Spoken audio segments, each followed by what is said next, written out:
నాకు ఒక శక్తి స్వరూపునటువంటి జగన్మాత దర్శనం కావాలని ఎన్నో పర్యాయాలు పరితపించినటువంటి నాకు గురు బ్రహ్మ గురు విష్ణు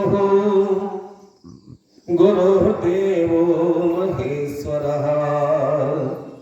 గురు సాక్షాత్ పరబ్రహ్మ తస్మై శ్రీ గురవే నమః. అఖండ మండలాకారం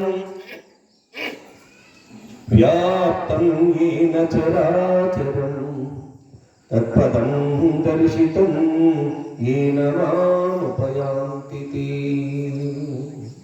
బ్రహ్మానందం పరమసుఖదం కేవలం జ్ఞానమూర్తిం ద్వంద్వాతీతం గగన సదృశం తత్వమస్యాదిలక్ష్యం ఏకం నిత్యం విమలమచలం సర్వదీ సాక్షిభూతం భావాతీతం త్రిగుణరహితం సద్గురుం త్వం నమామ్యహం. ఓం నమో బ్రహ్మాదిభ్యో బ్రహ్మ విద్యా సాంప్రదాయ కర్తృభ్యో వంశ ఋషిభ్యో మహాభ్యో నమో గురుభ్యః. సర్వోపప్లవరహిత ప్రజ్ఞానగణ ప్రత్యగర్దో బ్రహ్మైవాహమస్మి అహం పదార్థరహితః అహం పదార్థరహితః. మనలో ఉన్న నేను అనే అహం ఏదైతే ఉన్నదో అన్ని అనర్థాలకి మూలం అది అని తెలుసుకున్నాను. దానిని నిర్మూలన చేయాలంటే సమస్త విద్యలు కూడా చిత్తవృత్తి నిరోధక. ఎక్కడైతే మనసు ఏకాగ్రత చెందుతుందో అప్పుడు మాత్రమే మనం ఈ జన్మను సార్థకత చేసుకున్నటువంటి వారు అవుతాం. ఇదే మానవ శరీరం యొక్క లక్ష్యం. తత్మా ధన కనుక వస్తువాహనాలు కానీ పిల్లపాపలు కానీ మనం సంపాదించినటువంటి పదవులు కానీ ఏవి మనకి ఉపయోగపడేటటువంటివి కాదు. జన్మ దుఃఖం జరా దుఃఖం జాయా దుఃఖం పునఃపునః సంసార సాగరం దుఃఖం తస్మాత్ జాగ్రత్త జాగ్రత్త జాగ్రత్త. ఇప్పుడే మనం ఈ సంసార సాగరం నుంచి ఉద్ధరింపబడటానికి బహూనాం జన్మనాం అంటే జ్ఞానవాన్నాం ప్రపద్యతే వాసుదేవ సర్వమితి సమహాత్మా సుదుర్లభ అని భగవాన్ కృష్ణుడు గీతలో చెప్తాడు. అనేక జన్మల సంస్కార ఫలితంగా కానీ సర్వము అణువను కూడా పరమాత్మ భావనని తెలుసుకోవటం సామాన్యుల వల్ల కాదు, అనేక జన్మల సంస్కార ఫలితంగా లభించేటటువంటిది. అటువంటి మాత మాణిక్యేశ్వరి మాత కారణజన్మురాలు, కలియుగంలో అవతరించినటువంటి దక్షిణామూర్తి. సామాన్యులకు ఆవిడ అర్థం కాదు. ఎందుచేత అనగా నాకు 10 సంవత్సరాలుగా ధ్యానంలో కూర్చుంటే నాకు శ్రీశైలంలో ఆశ్రమం దర్శనం ఇస్తూ ఉంటే అది ఎక్కడుందో తెలియదు. నేను ప్రతి సంవత్సరం 25 సంవత్సరాలుగా శ్రీశైలంలో ఉంటాను, కానీ ఆశ్రమం తెలియదు. నాకు దర్శనిస్తూ ఉంటారు, అమ్మవారు దర్శనం రా రా అలా అంటుంటారు, ఎక్కడో తెలియదు, ఎలా వెళ్ళాలో తెలియదు. అంటే కర్మ పరిపక్వం కాకుండా ఆవిడ యొక్క అనుగ్రహం లేకుండా ఆవిడ దర్శనం లభించింది. అది మీకు చెప్పేటటువంటి ఆవిడ అనుగ్రహం ఎలా లభించిందంటే, మన శివరాత్రి ఉపన్యాసం అయిన తర్వాత హైదరాబాద్ నుంచి ఒక పిల్లాడు వచ్చాడు. ఆయన నడిచి వచ్చి కాళ్ళ నొప్పి కూర్చొని ఉన్నాడు. అక్కడ రూమ్ దొరకలేదు. నా ఉపన్యాసం వెళ్ళిన తర్వాత ఆహా స్వామి 5 గంటలు చెప్పారు, 5 నిమిషాల్లో ఉంది, నాకు చాలా సంతోషంగా ఉందని నా అర్థం ముచ్చరించడం జరిగింది. సరే ఆయన ఎలా ఉంటే నడిచి వచ్చానండి, 10 నిమిషాలు రూమ్కి వచ్చానని.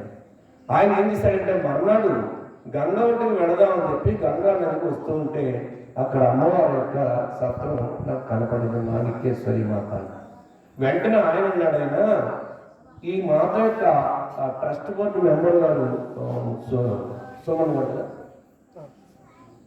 సుమన్ గారు నాకు సన్నిహితులు అన్నాడు ఆయన. సరే అయితే ఆయన సార్ ఫోన్ చేయండి స్వామిని కలుసుకుని వెళ్దామంటే ఆయన ఫోన్ చేయడం వెంటనే నన్ను సత్రం కాదు మేము ఆశ్రమానికి వెళ్ళాను. వెంటనే ఆశ్రమానికి వెళ్ళాను. అప్పుడు నాకు అనిపించిందండి, ఆహా ఇంతకాలానికి కదా నాకు అమ్మకి అనుగ్రహం లభించింది. అంటే ఎవరిని పంపించాలో పంపించి ఎక్కడికి తీసుకువెళ్ళాలో అక్కడికి వెళ్ళిన తర్వాత అక్కడ ఉన్నటువంటి వారందరూ కూడా అమ్మ గురించి చెప్పడం వల్ల నేను తపస్సు చేసుకోవాలి అన్నాడు.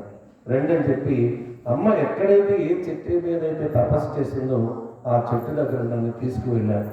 అక్కడున్న జలంలో పాదార్చన చేసి జలాన్ని స్వీకరించి ఆచమనం చేసి ఆ యొక్క చెట్టు కింద నేను తపస్సు చేశాను. ఎంత వైబ్రేషన్ అంటే ఎన్నో జన్మ సంస్కారబద్ధం కానీ అంత ఏకాగ్రత లభించదు. అది ఆ రుచి తెలిసినటువంటి వారికే తెలుస్తారు. ఇది మీకు చెప్పేటటువంటిది.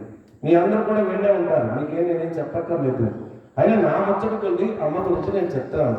నాకు ఇప్పుడు మళ్ళీ రేపు ఏప్రిల్ 5వ తారీఖున ఉపన్యాసం ఉంది. 10 రోజుల పాటు ఆశ్రమంలో ఉండాలని స్వామిని శివయ్య స్వామిని అనుమతి కోరాను. తప్పకుండా వీళ్ళని సాధకులు అక్కడ ఉండాలని చెప్పి నాకు అనుమతి ఇవ్వడం జరిగింది. ఓ 10 రోజుల పాటు అక్కడ ఉండి తపస్సు చేయాలనుకుంటున్నాను. ఎందుచేతంటే గురుమూర్తి దర్శనంగా తొందరగా లభించేటటువంటిది కాదు. అందరికన్నా ఆది గురువు అంటే దక్షిణామూర్తి. మీరు ప్రతిరోజు చెప్పుకుంటూనే ఉన్నారు. ఆయన అంశపరంగా వచ్చినటువంటి వారు దత్తాత్రేయ వారు. దత్తాత్రేయ వారు కూడా గురుమూర్తుల్లో ముఖ్య అగ్రగణ్యుడని 24 మంది గురువులు ఉన్నారు. ఇలా చెప్పగలిగి ఎన్ని రోజులైనా చెప్తాను, ఎన్ని రోజులైనా ఉపన్యాసం కానీ సిద్ధంగా ఉంటాను. నాకు ఇచ్చిన సమయం తక్కువ కాబట్టి 2 మాటలు చెప్తాను. ఎందుచేతంటే సమస్త వేదములకు సారాంశము 4 వేదాలు చెప్పి ఋగ్వేదం, యజుర్వేదం, సామవేదం, అథర్వణం 4 వేదాలు.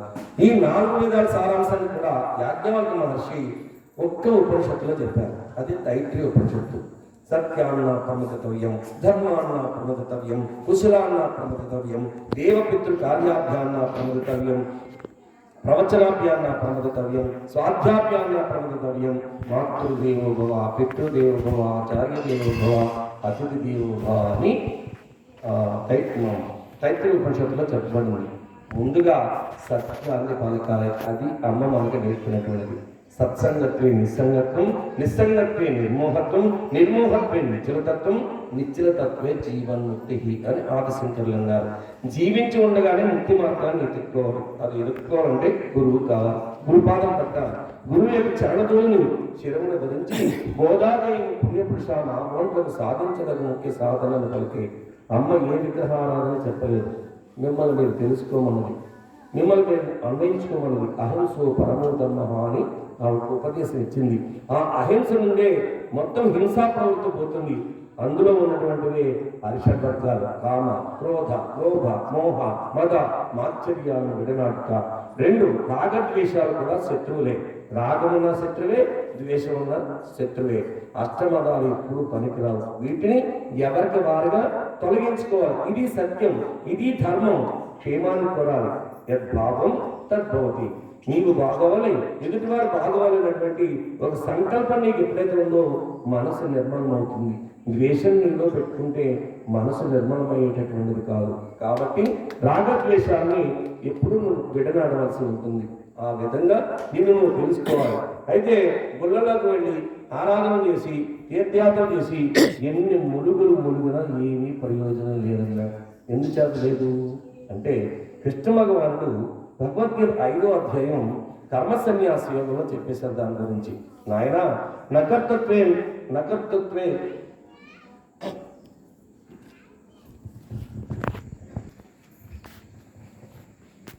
నకర్తత్వేన కర్మ అని లోకస్య సృజతు ప్రభు నకర్మ ఫల సంయోగం స్వభావస్తు ప్రవర్తతే నదత్తే కస్యచిత్ పాపం నచైవ సుకృతం విభు అజ్ఞానావృతం జ్ఞానం తేన ముఖ్యంతి జంతవః. ప్రజలందరూ ఏమనుకుంటున్నారంటే పుణ్యపాపాలు అనేటువంటివి ఉన్నాయి. మనం పుణ్యం చేసినట్లయితే భగవంతుడు డిపాజిట్ చేసి ఉంచుతాడు అక్కడ. ఆ డిపాజిట్ చేసినటువంటిది మళ్ళీ మనకు అవసరమైనప్పుడు బ్యాంకులో దాచుకున్నటువంటి డబ్బుల్లాగా తిరిగి తెచ్చుకోవచ్చు అని అనుకుంటున్నారు. కానీ అది నేనేం దాచిపెట్టేటటువంటి కాదు. నీ పుణ్యాన్ని కానీ నీ పాపాలు కానీ నేను ఎక్కడా డిపాజిట్ చేయను. ఎప్పటికప్పుడు నువ్వు జనరేటర్ పనిచేస్తే కరెంటు వాడుకున్నట్టుగా వాడేసుకోవాల్సింది. అదేం ఫ్లాట్ ఓవర్ ఉండేటటువంటి కాదు. అజ్ఞానం అనే ఆవృతం చేత ఆ ఆవరణలో తిరుగుతా. అజ్ఞానం అంటే తెలియకపోతా. మరి ఎలా తెలుస్తుంది నీకు? అందుకే సద్గురుమూర్తి అవసరం. సద్గురుమూర్తి ఉపదేశాన్ని తీసుకోవాలి. తీసుకుని వారు ఏదైతే చెప్పారో అదే సత్యం. ఇంక వారి మాటలు అసత్యం అనేటువంటిది మాట్లాడరు. వ్యాపార ధోరణి సద్గురుమూర్తి దగ్గర ఉండదు. ఇతర వాళ్ళ దగ్గర ఉంటాయి వ్యాపారాలన్నీ కూడా. సద్గురుమూర్తి దగ్గర శిష్యుడికి క్షేమే. ఇందాక అందరూ చెప్తున్నారు కదా, అమ్మ అంటే ఆదుకునేది, అమ్మ అంటే ఆదరించేటటువంటిది. అమ్మ అంటే అన్నిటినీ కూడా నీలో లోపాలను తొలగించేటటువంటిది, సత్యాన్ని నీకు ఉపదేశించేటటువంటిది అమ్మ. గురువు అంటే స్త్రీ అని, పురుషుడని, బాలుడని, వృద్ధుడని ఎవరు ఉండరు. కాబట్టి నీకు కర్మని నేను రాయను, పలానా పని నీకు చేయమని చెప్పను. నీవే ఆ కర్మని చేస్తున్న స్వభావస్తు ప్రవర్తతే. నీ స్వభావము నీ ప్రవర్తన బట్టి నా కర్మ ఫల సంయోగం, ఆ కర్మ ఫలితాన్ని నువ్వు పొందుతున్నావు. కాబట్టి ఉన్నదాంతో తృప్తి పడుతూ లేని దాన్ని ఆశించకుండా నీవు సత్కర్మనే చేయమని సత్కర్మాచారణ గురించి దైవాసుర సంపద విభాగంలో చెప్పడం జరిగింది. అంతేకాదు దదత్తే కస్యచిత్ పాపం రచైవ సుకృతం విభు. నీ పాపాన్ని కానీ నీ పుణ్యాన్ని కానీ నేను దాచేటటువంటి వాడిని కాదు. అజ్ఞానావృతం జ్ఞానం తేన ముఖ్యంతి జంతవ. అది నీకు నీవిగే నువ్వు సంపాదించుకుంటున్నావు, నువ్వే ఖర్చు పెట్టుకుంటున్నావు. కాబట్టి పుణ్యం అంటే ఏదో అయాచితంగా పెరిగేటటువంటి కోట్ల రూపాయలు ఆస్తని అనుకుంటారేమో, మనం సుఖంగా ఉండటం. పాపం అంటే మనం దుఃఖంగా ఉండటం. అందుకని ఏదైనా బాధ వచ్చినప్పుడు పెద్దలు అంటూ ఉంటారు, ఏమో ఈ జన్మలో చేసినటువంటి పాపమో ఇవాళ కర్మఫలాన్ని అనుభవిస్తున్నాడు. పూర్వ జన్మ కృతం పాపం యాదు రూపేణ పీడితే. మనం ఎందుకు వచ్చాం ఇక్కడికి? కారణం ఏంటి? ఈ జన్మ ఎందుకు వచ్చింది అంటే మిమ్మల్ని అందరినీ ఒక ప్రశ్న అడుగుతున్నాను, అమ్మ భక్తులు కాబట్టి. కానీ రోగం రాడవారు కానీ ఎవరైనా ఉంటే చేతులు ఎత్తండి. ఒక్కరు నాతో సహా. నేను రాజయోగిని, నాకు భార్య, 3 పిల్లలు ఉన్నారు. అంటే ఈ లోకంలో పుట్టిన ప్రతి జీవి కూడా ఏదో ఒక దుఃఖాన్ని, ఏదో ఒక రోగాన్ని అనుభవించి వెళ్ళాలి. కారణం ప్రారంధం అవశ్యం అనుభోక్తవ్యం కృతం కర్మేణ శుభాశుభం. ఎన్నో జన్మల పుణ్యఫలంగా ఈ మానవ శరీరం లభించింది. ఈ మానవ శరీరాన్ని వృధాగా కాలయాపన చేయకూడదు, భోగాలు ఎందుకు పరిగెట్టనివ్వకూడదు. స్వామి స్పష్టంగా చెప్పారు, యామి మాం పుష్పతాం వాచం ప్రవదంత విపచ్చిత వేదవాత రథపార్థ నాణ్యస్థితి వాదన కామాత్మాన స్వర్గపర జన్మకర్మ ఫలప్రదం క్రియా విశేష బహుళం భోగేశ్వర్య గతం ప్రతి భోగేశ్వర్య ప్రసక్తానాం తయా అపకృత చేతసాం వ్యవసాయాత్మక బుద్ధి సమాధమును విధీయతే. ఇది క్షేత్రమని క్షేత్రజ్ఞుని నీవు ఏ ఇత్తనమైతే వేసావో ఆ పంటనే ఈ శరీరం పండిస్తూ ఉంటుంది. దీనికోసం ఈ శరీరం ఉన్నది కేవలం భోగాలు అనుభవించడానికి, డబ్బులు సంపాదించుకోవడానికి అనుకున్నవా? అనేక జన్మల కర్మ ఫలాన్ని ఇప్పుడే నీవు సంపాదించుకున్నటువంటి వాడు అవుతావు. కాబట్టి ఆ సంపద కాదు కావాల్సింది, జ్ఞానం అనే విత్తనాన్ని వేసుకోవాలి. శ్రద్ధవాన్ లభతే జ్ఞానం తత్పరం సంహితేంద్రియః జ్ఞానం లబ్ధ్వా పరాం శాంతిః వజ్రేణాధిగచ్చతి. మా ఆశ్రమానికి వచ్చి అడుగుతూ ఉంటారు, స్వామి మాకు అన్నీ ఉన్నాయి, ఒక్కటి లేదు అని. ఆ ఒక్కటే అండి శాంతి. ఎలా వస్తుంది? నువ్వేమి సంపాదించావని శాంతి వస్తుంది? నువ్వు దేని మీద శ్రద్ధ పెట్టావు? పుట్టిన కాడ నుంచి చదువు అన్నా, ఉద్యోగం అన్నా, డబ్బులన్నా, ఆస్తులన్నా. ఎప్పుడైనా నారాయణ అన్నావా? పరమాత్మ గురించి తెలుసుకున్నావా? ఆత్మతత్వాన్ని గురించి ఎవరైనా అడిగావా? ఒక్కరు అడిగినటువంటి వాళ్ళు. నేను యథార్థం చెబుతాను, 40 సంవత్సరాలుగా నేను ఉపన్యాసాలు చేస్తున్నాను 2 రాష్ట్రాల్లో కూడా. ఒక్క శిష్యులను వచ్చి స్వామి నాకు జ్ఞానభిక్ష పెట్టమని అడుగుతారేమో అని చూశారు. ఒక్కరు కూడా అడగలేదు. వచ్చిన వారందరూ కూడా మా అబ్బాయికి అందరికీ సీట్ రావాలి, మా అమ్మాయికి ఏమో మంచి భర్త రావాలి, నాకేమో ఆస్తి రావాలి, ఎన్నో కోరికలతో వచ్చినటువంటి వారు తప్ప. అయితే అలా నేను కాదనను. పిల్లలు చాక్లెట్ అడిగితే ఇచ్చి సంతోషపెట్టినట్టుగా తదాస్తు మీరు అన్నది జరుగుతుంది లేని ఆశీర్వదించి పంపుతాం. అవ్వదంటే మమ్మల్ని ఏమంటారు? మంచి గురువు కాదంటారు, మహాత్ముడు కాదంటారు. కాబట్టి నువ్వు మొదలు తగ్గినే. అయితే అలా తగ్గిమంటే మిమ్మల్ని మీకు ఉపకారం చేసినట్ట, మేము అపకారం చేసినట్ట?